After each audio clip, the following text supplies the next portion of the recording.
Okay, so I'll make a start. Welcome to Sustainable Footprints Energy Management for Beginners. My name is Claire Gomersall and I am Sustainable Footprints Project Manager. So the webinar has been planned because we're finding that there's been more and more requirement for businesses to prove that they're being proactive in managing their energy and reducing associated emissions. There's a lot of legislation coming forward, which we'll discuss a couple of those key ones later on in the presentation to help the UK meet its net zero target in 2050. But what we're finding is that a lot of businesses haven't got the basic infrastructure in place to deal with that compliance when it comes along, and the quality of the data that they're keeping isn't there. For example, we're still doing energy audits and being presented with just a folder full of hundreds and hundreds of PDF invoices. So we're going to be talking a little bit about how to get that good quality data into place. And also, following COVID as well, businesses are looking to cut costs. Energy may not be your first thought, but it is a good place to start. So today we're going to be exploring the whole energy management journey and how it can help your business save money and meet its compliance obligations. If you have any questions, we'll open the floor at the end of the webinar. Or if you can think of any, there is a chat panel I think you should be able to see. If you put those in there, and then one of the team can put those forward at the end for you.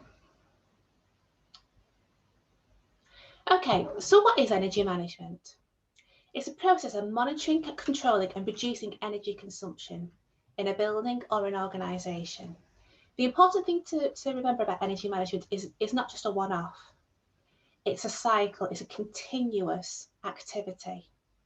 The aim is to continuously improve energy consumption over time. So why manage your energy? Well, firstly, it can cut costs for your business. In 2014, the UK government stated that savings worth £3.7 billion could be achieved by businesses in England and Wales by implementing energy efficiency improvements in non-domestic buildings. That's a massive amount of money. Managing your energy can also reduce your risk as well. We're all aware that the cost of electricity has increased over the last few years. The average annual increase is 4% for electricity costs for businesses of all sizes, with an average 33% over the last 5 years and a whopping 250% increase since 2004. Gas prices have generally decreased for medium and large businesses and stayed the same for small businesses, but they've increased by 17% over the last 5 years for micro businesses, with an average annual increase of 7%. So by managing your energy and reducing the amount of energy that you need to use, you are reducing the risk of those costs continually increasing over year on year. Managing your energy can also help you with compliance. So let's have a look at some of a couple of examples of the key legislation that have come through that requires you to manage your energy. So firstly, we've got ESOS, Energy Savings Opportunity Scheme. It's been in place since 2014. It's a 4-yearly programme. It requires businesses to report 12 months verifiable data, an analysis of their energy consumption, to identify their significant energy consumers, and importantly, have recommendations on how they can reduce their energy consumption. Now, there are quite heavy fines involved if you don't comply to this legislation. There are fines up to £90,000. And we have at the moment getting through some businesses who've been served non-compliance notices by the Environment Agency. So they are chasing up those businesses that do not comply with this legislation. Now we've got phase 3 coming up in 2023. And then phase 4 has just recently been announced, which will be in 2027. Now you'll notice on the screen that I've actually got some qualification dates there for you. Now those qualification dates are dates that have to be included within your 12 months data. It doesn't matter if it's the first, at the start of the period or at the end of the period, or smack bang in the middle. As long as that date is included in that 12 months data, then it can be accepted for ESOS. So to qualify for ESOS, you need to be a large organisation. Now, please note that I do say organisation rather than business, because this can also apply to charities and community interest companies as well. And you have to meet just one of the following criteria: over 250 employees, a turnover of more than 44 million, or a balance sheet total of more than 38 million. Now, it is important to note that the UK government, since Brexit, have revised these criteria. So they are slightly different from phase 2 and phase 1. So it is worth just double checking whether your organisation will be eligible for ESOS or not. To become compliant with ESOS, you must have an ESOS audit conducted by a registered lead ESOS assessor, such as Sustainable Footprints. Or if you have a UCAS certified ISO 50001 energy management system that covers your whole portfolio of sites, then that can act as a route to compliance as well. Now, if you've got a UCAS certified ISO 50001 energy management system that only covers part of your portfolio, then you will still need to get the other sites audited by an ESOS a registered ESOS auditor as well.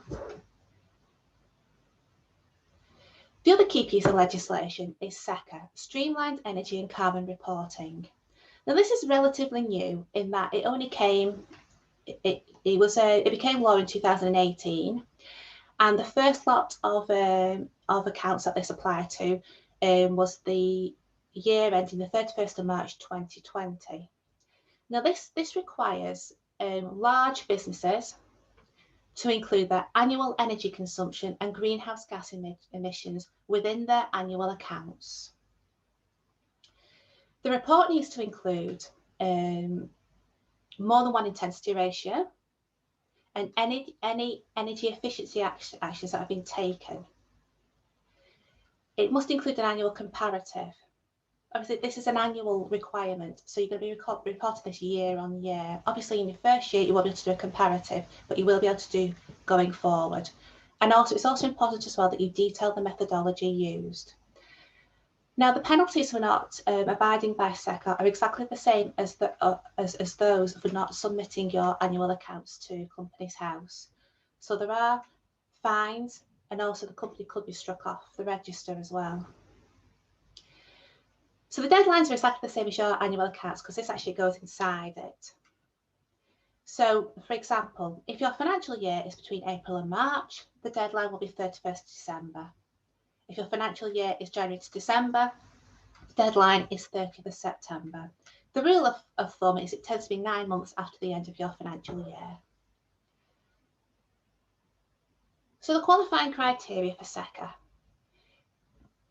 are large businesses that meet two of the other criteria: more than 250 employees, a turnover of more than 36 million, or a balance sheet total of more than 18 million. And unlike ESOS, you must meet two of those criteria. However, if you're an LLP or a UK quoted company, you are automatically eligible to comply with SECA. Now, you can be excluded if you consume less than 40 megawatt hours of energy during an accounting period. Also, if the information isn't practical to obtain, or it would be prejudicial to your organisation to actually disclose that information, then you can include a statement within your accounts explaining why you haven't been able to comply. Now, if you're interested in finding out more about SECA, please check out our resources section on our website, where we've got a very short SECA overview video, and there's also a SECA webinar that we held a couple of months ago as well that provides more detail. So in addition to compliance, it also helps you to reduce your greenhouse gas emissions. Now this has a number of different benefits. It saves costs. It can open up the opportunity for grants and incentives, for example, the climate change agreement. It can improve the reputation of your business. There's more and more customers now are becoming more climate aware, and there is evidence to show that they are considering a business's climate attitude when deciding whether to purchase from them or not. We're also finding as well is that more and more customers are asking for businesses to prove their environmental credentials as part of tender processes.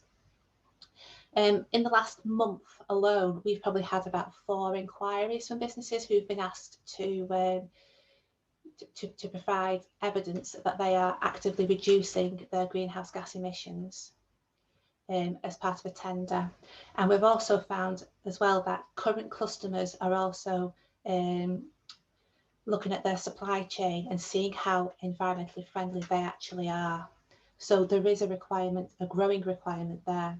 And also investors are also looking for proof that businesses are proactively trying to reduce their environmental impact as well.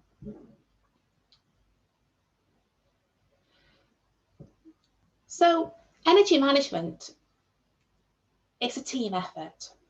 One person cannot make a difference. It needs a commitment of everybody within your organisation, from the top management down. It needs directors to give time and resources, including external support if necessary. Your accounts need to be involved. Accounts is always the best place to start when you're looking at energy management, as they tend to have all the detail from the invoices and for the fuel and energy that have been purchased. You'll need your operations staff to collect the data, and you're going to need your marketing and comms department to shout about it as well. You're going to need your procurement on board as well to ensure that you're sourcing the most energy efficient goods. A couple of examples of how getting everybody in your organisation involved has actually benefited some organisations. So Marks and Spencer's, they improved energy efficiency across their 600 shops, that's their whole portfolio, by 19% just by involving their workforce. There's an NHS trust in London that saved more than £100,000 in a year just from employees taking simple energy saving measures, such as switching off lights and closing doors. You may want to consider providing training to your workforce so that they're understanding exactly why you're doing what you're doing and how they can help. A lot of energy, reducing energy consumption is to do with changing behaviour. You may want to think about appointing some energy champions or even an energy team that are going to be responsible for improving awareness, changing behaviour, shaping policy of the company. And they're also just eyes on the ground, as in the ones who are going to just maybe note if a machine's been left on standby when it should have been turned off, or lights have been left on when they should have been turned off. Communicating regularly with the workforce is also important. Quarterly updates on energy performance and the impact of energy saving initiatives that you've implemented really helps to help everybody feel involved, and also for them to realise that their actions are actually having an impact on what's happening for the business as well. And it's also a good opportunity as well to share general energy saving tips as well. Welcome energy saving ideas from your workforce. The more people who are putting ideas forward, the better.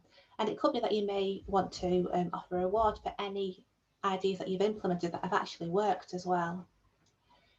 Another way is to offer incentives.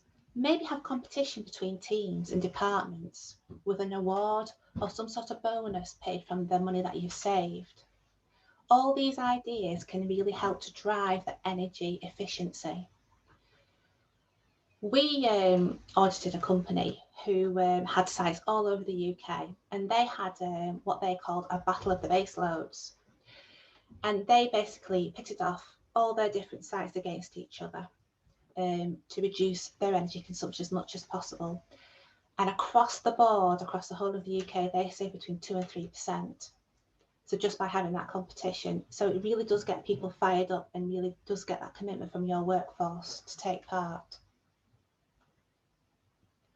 So before you can start on your energy management journey, it's really important to find out where your business is now.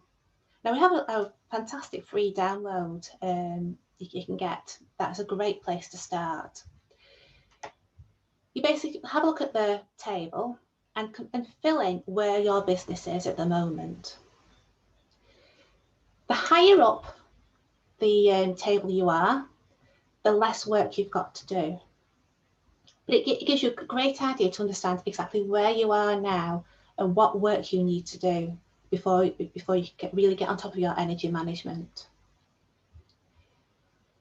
It's also important to calculate your baseline, which we'll talk about shortly as well, and calculate intensity ratios, because energy consumption can go up. But if your production is also increased, then it doesn't necessarily mean that you're actually using more energy. So for example, if you had a company that made widgets and your energy consumption doubled one year, but then you're actually making 4 times the number of widgets that you used to make, then your energy, you'll be able to show by working out the energy consumption per widget that actually your consumption has come down. So intensity ratios and choosing relevant ones for your business is really important and a good measure of how your energy performance is going. And it's also important you establish performance indicators as well. Okay, so we're going to have a look at how we calculate energy consumption now. So this is the same as whether you're calculating your baseline, which is your first year, your year one energy consumption, or whether you're monitoring your calculating your energy on an ongoing basis. We love this quote at Sustainable Footprints. We use it all the time. You can't manage what you don't measure. If you don't manage it, you can't control it or improve it. So measuring is the first step. So what you need to measure is a quantity and spend for your electricity, natural gas, heating fuel, company vehicle fuel, bunkered fuel, and reimbursed mileage. Now we say quantity and spend because calculating the quantity on its own, you can prove that you're actually reducing your energy consumption, but if you're also calculating your spend as well, you can actually calculate how much you're actually saving cost-wise as well. So you get this information from a variety of different sources. Meter readings are probably the most accurate data source, but they need to be taken regularly and at the same time. So for example, if one month you take your meter readings in the morning, the next month and every month going on, they need to be taken at the same time in the morning, just to make sure that they are an accurate record going forward. You can request half-hour data from your electricity supplier, which can be really useful data. You can also get the information from utility and fuel supply invoices. If you use fuel cards for your businesses, whilst you get your invoices direct to your accounts department, you can actually request a spreadsheet from them, which gives you a breakdown of every single transaction. And that is a really useful document to have because it enables you to work out the fuel efficiency of all the vehicles within your fleet, or the fuel consumption, I should say, within your fleet.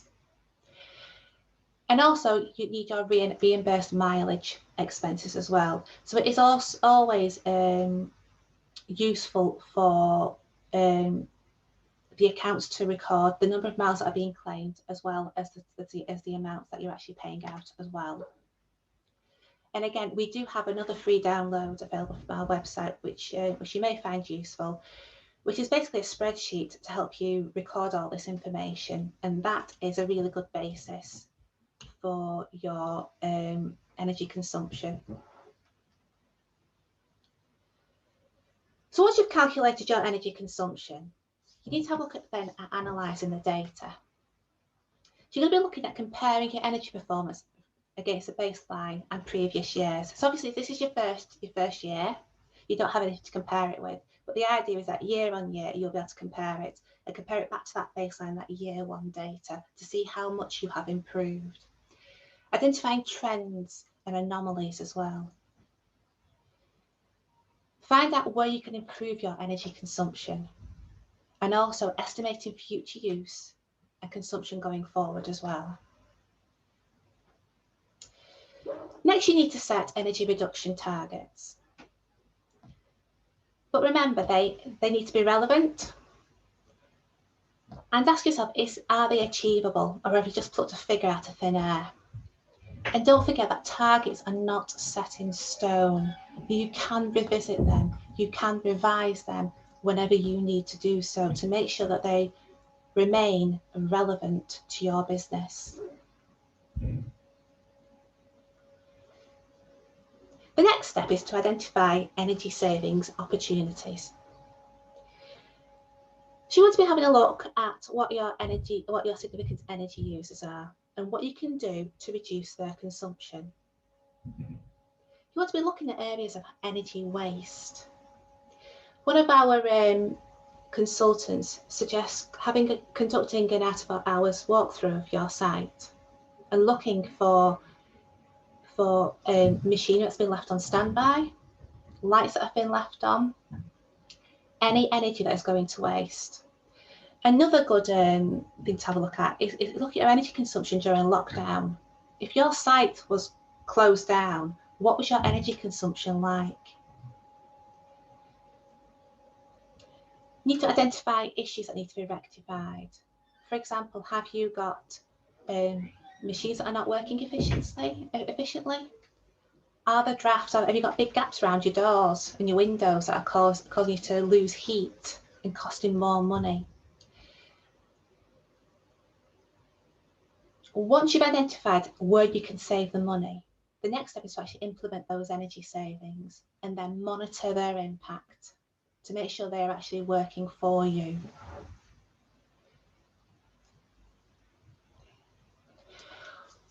Once you've so now you've started your energy management journey, you may want to think about actually formalising the energy management system that you've got in place. So an ISO 50001 energy management system is a best practice approach to energy management. It underlines your organisation's commitment to continual energy performance improvement. So there are many different advantages to an ISO 50001. For example, it's a route to compliance for ESOS, as we've already mentioned. It provides a structured framework to ensure it remains robust, repeatable and comparable. As long as your ISO 50001 management system has been accredited by a UCAS registered accreditation body, then it is a global accreditation that will be accepted by anybody. There are unfortunately some ISO 50001s available out there that are not being accredited by UCAS, and these businesses are paying an awful lot of money for them, putting an awful lot of work in, and they're going to present them as evidence in a tender process, and they're basically being refused, being rejected because they haven't been accredited by a UCAS registered body. Your ISO 50001 accreditation is also demonstrates your commitment to continuous improvement. As part of being accredited to ISO 50001, you need to have audits done. Now, these aren't big scary things. What they actually are giving you an objective and impartial view of your system, because we all know, don't we, that as we become blind to things when we've been working on them for so long. So having that objective view can actually highlight the areas that need to be improved as well, and also give you some confidence that what you're actually doing is actually, it's working well for you. And also, as well, if you have the accreditation as well, it also improves your perception amongst your customers, both current and potential as well. So let's have a look at some quick win ways to save some energy. Now, these are no cost recommendations. Now, these are all very, very generic. So they may or may not be suitable for your business. If you do want the more specific recommendations, then I do strongly recommend that you book an energy audit. As an energy audit will come out and actually look at what your business specifically needs. So these are just very generic ideas. So firstly, make the most of natural daylight. Take blinds down from the windows. Obviously, you've got to be careful about sun glare. It may not be appropriate to do that if you get a lot of sun within your building. However, they do block a lot of sunlight, so it's weighing up those pros and cons. And anything else that's obstructing the windows. If you've got a factory with roof panels on, do they need to be cleaned? There is quite a cost implication with that. So again, it's weighing up, is the cost of the lighting more than the cost of getting those roof panels cleaned? Turn off any lighting that is not required. This might sound like a really sort of obvious one, but there are still lights being left on that shouldn't really be left on, and they're costing an absolute fortune. Now, I could only find a figure related to homes, but House Beautiful in 2018 stated that Brits are wasting £4.4 billion per year leaving lights on at home.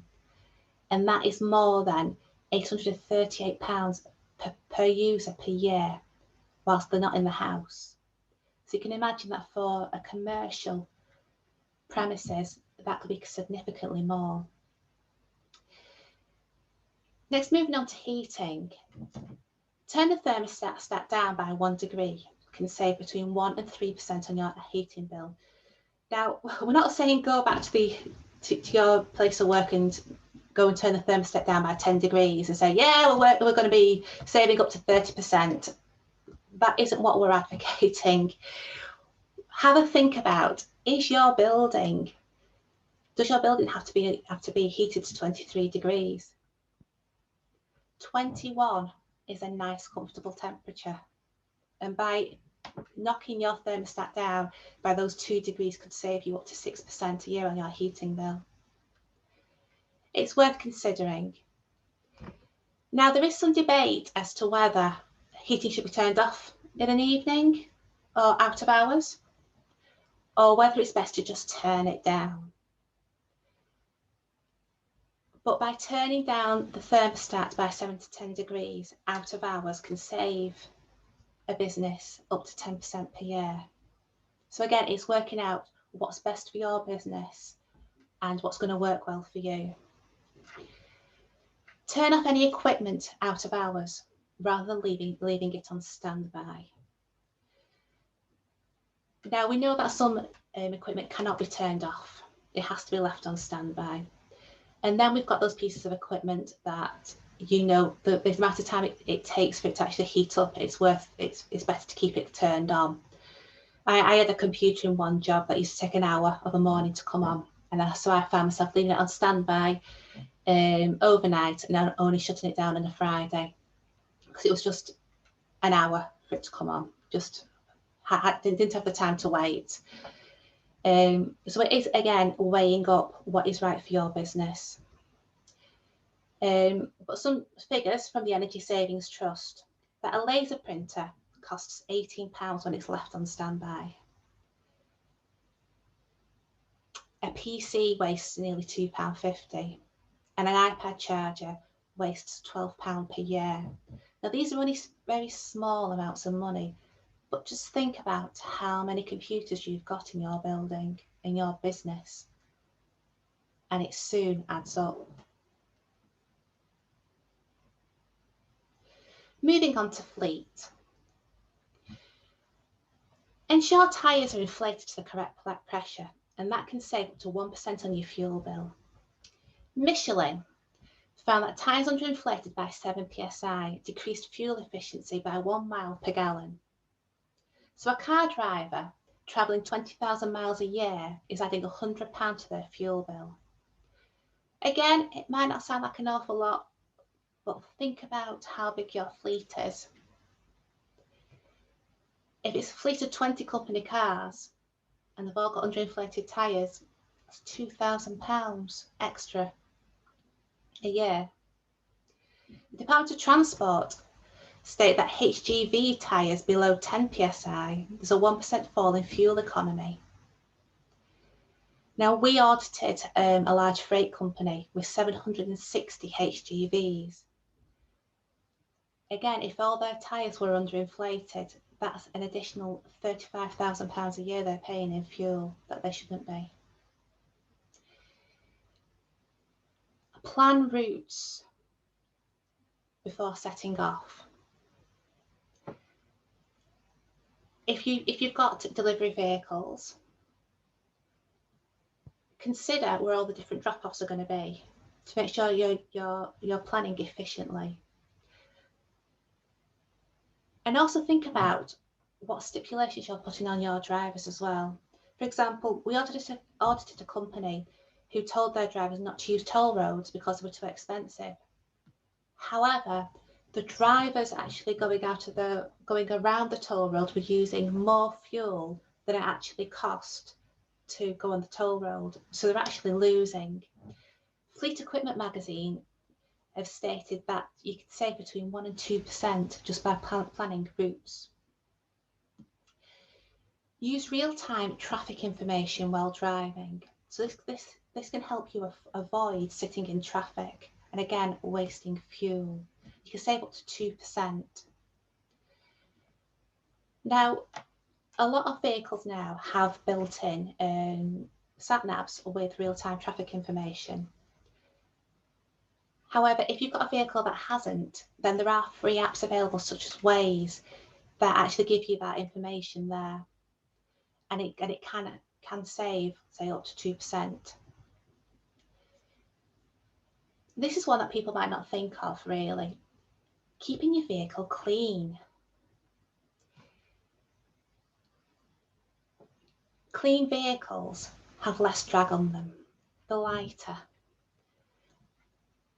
And there is evidence to suggest that clean cars are actually 2 miles per gallon more efficient.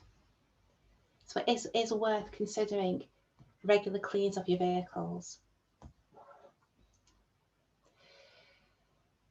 Now, again, there's a debate between whether vehicles should be using their air conditioning or whether they should just drive with their windows open.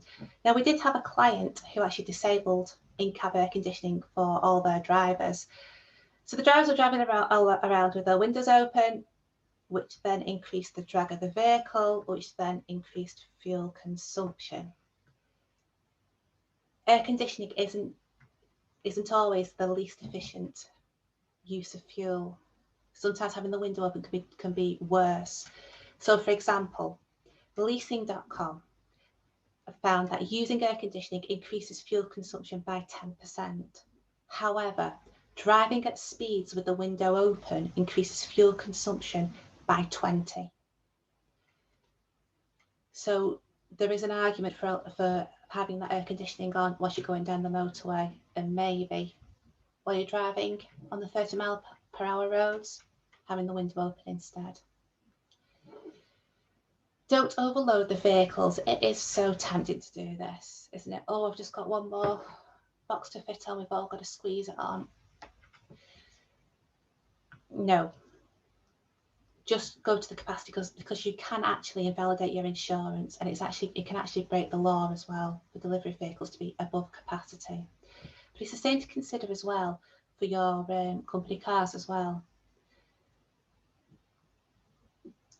They shouldn't be driving around with too much weight in them if we can help it.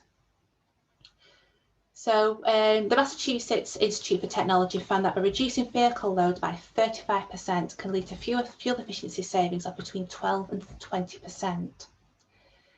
A 10 kilogram reduction can save £73 per car and £92 per truck over the vehicle lifetime, which is almost £5,000 saving for a fleet of 50 trucks.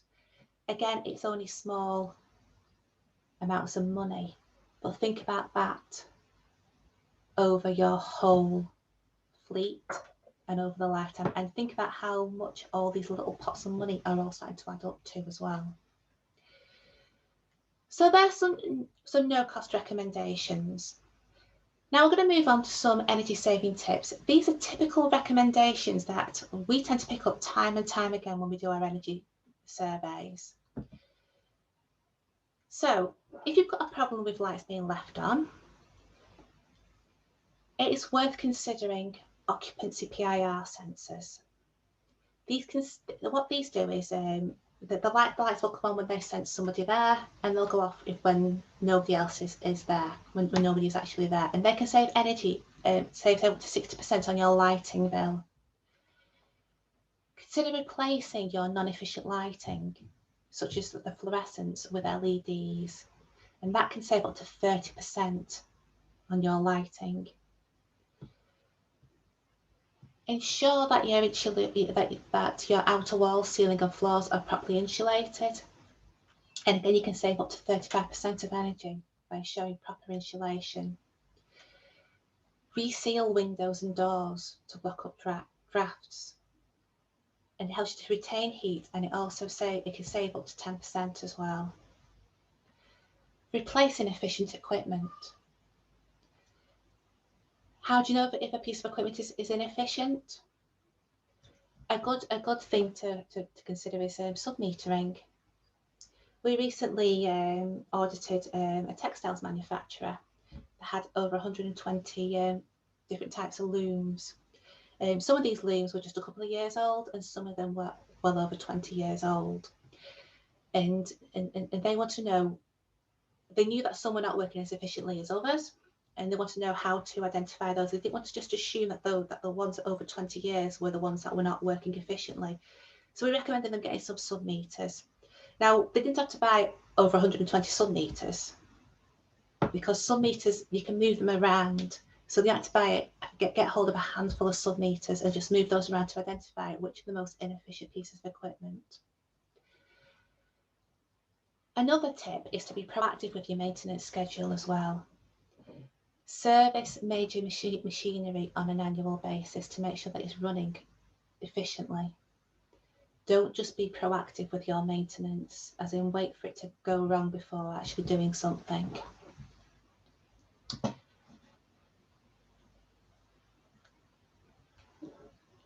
If you've got a large industrial unit, now these are typically big open spaces that are difficult to heat and retain the heat as well, especially if you've got large doors that are letting vehicles in and out.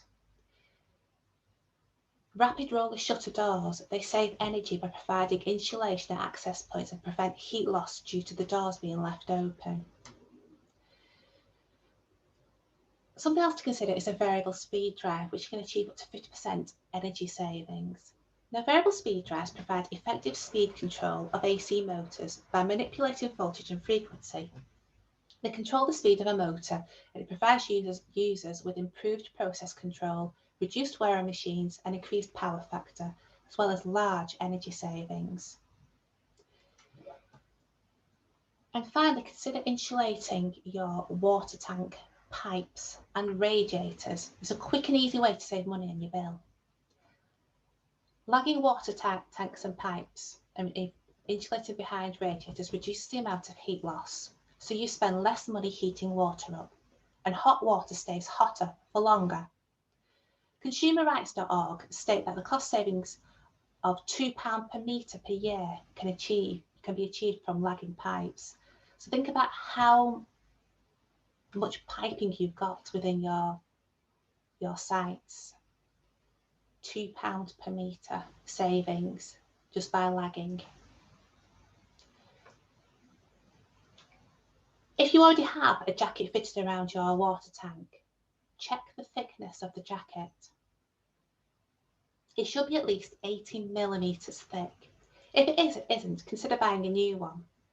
According to the Energy Savings Trust, Topping up your hot water tank insulation from 25mm to 80mm thick using a British standard jacket could save you around £20 a year, which is more than the cost of the jacket. And of course, you're not going to be buying a jacket every year. And again, it's only a little amount of money, but just think about how all this is starting to pile up now. Moving on to fleet. You might want to consider some green driver training for your company vehicle drivers. You can save up to 6% on fuel and costs on an ongoing basis. And it's a one-day training event, and I think it's only about £75 a driver. So it is worth considering for those 6% reductions. This is the big one. Consider going electric with your fleet. We know that electric vehicles are much more efficient than diesel or petrol vehicles. But you need to consider the needs of your business for this. We are quite early on in the electric vehicle journey. The infrastructure is coming to support electric vehicles. Just the other day, Ofgem announced they're putting another, is it £350 million into rapid charge points for electric vehicles. At motorway services, which does deal with the range issue, because obviously they only have a short range at the moment, about 200 miles, I think it is at the best for electric vehicles. So these rapid charge points will then help you to increase the range on your vehicle as well. I'm not sure off the top of my head what they refer to as rapid, but I know some at the moment some batteries are taking up to 24 hours to actually charge up fully. As I said, the infrastructure is coming for that, and we know that's been an awful lot of investment going into electric vehicles, so the research is going to happen. But considering some of the savings for electric vehicles, maybe if you don't have to travel too far, or you're just considering a pool vehicle, it might be worth considering getting an electric one. So Talk Business has stated that £2 to £4 of electricity goes the same distance as £15 to £16 of fuel. That's savings of up to £1,200 per vehicle. There's cheaper maintenance, increased warranties, better insurance, reduction in fuel costs, and also exemption from the climate, from the clean air zones charge as well. Every major city in the UK is going to have a clean air zone applied to it. A lot of them have already got them now, where vehicles, high polluting vehicles, are either banned from entering the city or have to pay to go in. Electric vehicles are exempt, so that could save up to as much as £6,200 per vehicle. It's something definitely to consider for the future, whether you feel that where electric vehicles are now could suit your business or not, but I think it's something definitely to keep an eye on for the future, because I think there are going to be some big changes, some big improvements in electric vehicles going forward. When you come to specify and procure new fleet, make sure that you're specifying the most efficient vehicles that will suit the needs of your business. Also consider that the older your fleet, the less efficient it tends to be. Obviously, that isn't the case all the time, but it is worth considering. We had a client who had a fleet that was between 5 and 20 years old. Now, they used below annual mileage, but it was evident from the miles per gallon analysis that the older vehicles were actually incredibly inefficient. So it does pay sometimes to regularly update your fleet. Now, if you lease your vehicles, you do tend to get new vehicles every 3 to 5 years. So leasing may turn out to be a much more cost-effective option for your business. But again, it's weighing up the needs of your business. Keep up to date with your vehicle services. Make sure that your vehicles are running efficiently. If you have HGVs, consider having vortex generators fitted. Now, vortex generators reduce the drag between the HGV truck and the trailer, and at the rear of the vehicle as well. The devices work by breaking up the airflow into the counter-rotating vortices, thereby dispersing energy more evenly. The Green Truck Partnership estimate fuel efficiencies of up to 11%, depending upon the specific vehicle spec and application. So we're giving you a few energy saving tips to consider. And just think about those little piles of money piling up and creating that bigger amount that you can save. Now, as I said, these are all very, very generic recommendations. If you have, if you would like one of our energy auditors to come out and actually look at your buildings, have a look at your fleet, then please contact us and we can come up with some more specific recommendations for you. So finally, how can we help? Well, Sustainable Footprints are lead ESOS assessors. And we're also experienced in delivering SECA as well. We can deliver on-site energy audits, and we're also ISO 50001 energy management systems and lead auditors, as well as for many other ISO standards. As well as helping you implement your ISO 50001 management system and with help with your internal audit program, we can also connect you with the best verification body for you and ensure that when you get your sampling schedule from the verification body, that it's not being over-egged, as in they're not putting too many days in.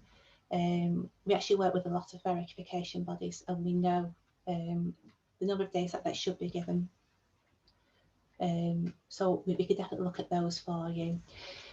As I've alluded to as well, we've got a whole wealth of resources available on our website. If you go to our website to the resources section, you can see in our toolbox and also our online vault as well, there are lots of free resources, including the energy matrix I mentioned earlier, the energy consumption record I mentioned as well. Also, we have our CENCalc, our carbon and energy quantification calculator. This will convert your energy into carbon dioxide equivalent to help you calculate your carbon footprint. It also helps convert the fuels and energies that you use that aren't already measured in kilowatt hours into kilowatt hours as well. So it is a really useful tool to have. And that allows you to analyse your energy. It produces the graphs automatically to help with the analysis. If you would like to find out more about the CENCalc, we do have a short video available on our YouTube channel, which you can access through the resources section on our website, or actually going onto YouTube and searching for Sustainable Footprints. Okay, so I think that's everything that I've covered for today. Does anybody have any questions?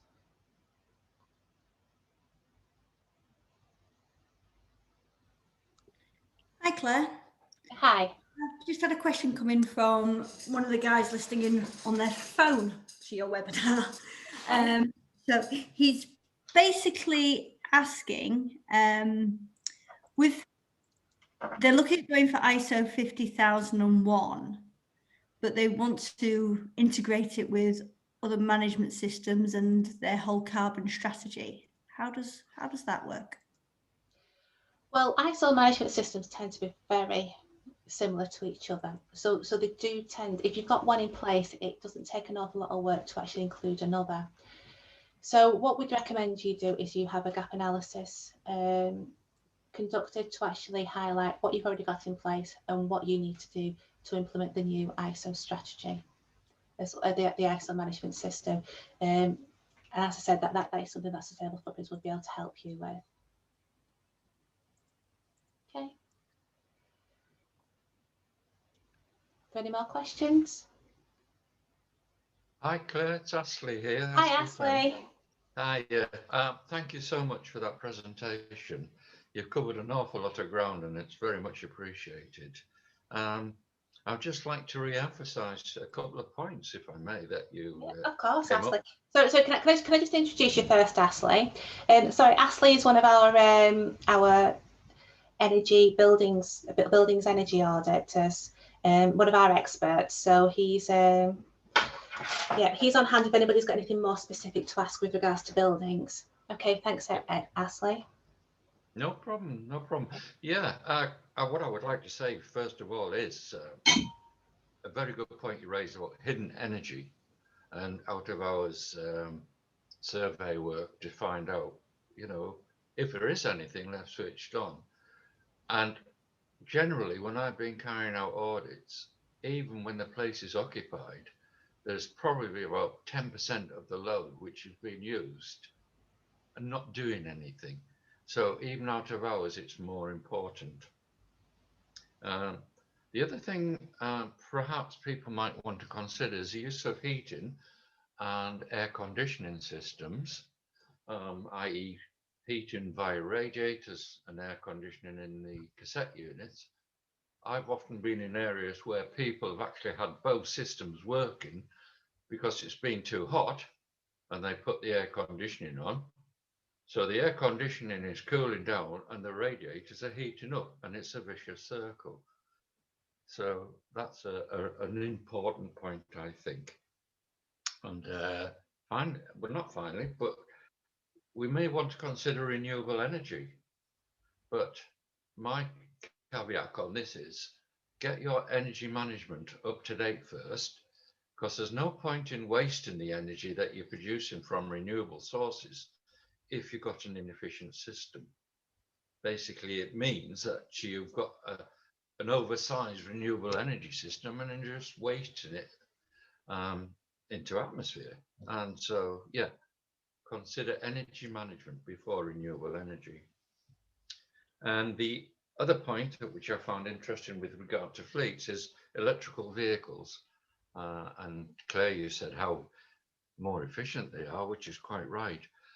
But in our Be Lean and Be Green requirements for some customers, where you have to be shown to be green, you also need to take note that electrical vehicles cut down on CO2 emissions and NOx as well. So it's a very good point. Sorry to spout on about that, but they're my thoughts for today. All right. Oh, thank you very much, Ashley. Does anybody have any more questions or anything else to add? Okay, well, thank you very much for coming. As I said, don't forget to check out our website or give us a call if there's anything that we can do to help you. Or if you think of any questions that you'd like to ask as well, please just give us a shout. The details are on the screen at the moment. Thank you very much for coming, and I do hope that you found it very useful. Okay, thank you. Thank you, that's great. Thank you, see you later. Thank you, Claire.